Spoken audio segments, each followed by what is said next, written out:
My name's Sarah Crawford, and I'm responding to the blog post National Security versus Internet Privacy.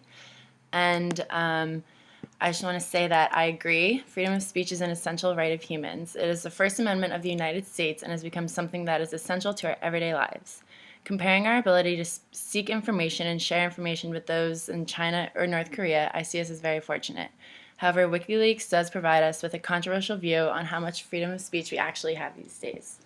You bring up the debate between national security and the freedom of speech and discuss the hypocrisy of the United States in spreading democracy and human rights, yet at the same time our government is spying on other countries, blackmailing, and more. You mentioned the article The End of Hypocrisy, which is one I found very interesting.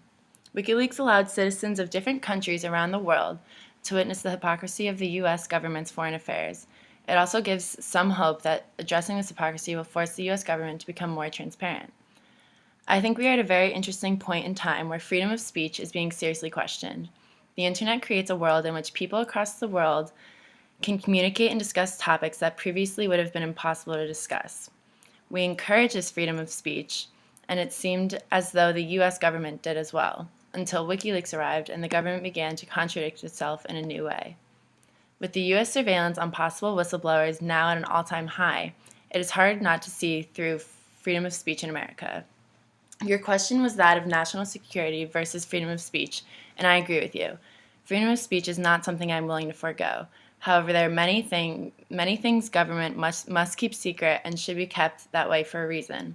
We don't know the information that WikiLeaks has, and what if one day it publishes something that can seriously harm a country and its citizens? While I understand its cause, I also find it to be troubling in the sense that serious national secrets can be exposed. There's a definite gray area between this idea of national security and freedom of speech when it comes to WikiLeaks, and I teeter back and forth over it. While I see your point and what many others believe, I think this idea of WikiLeaks is also a little terrifying.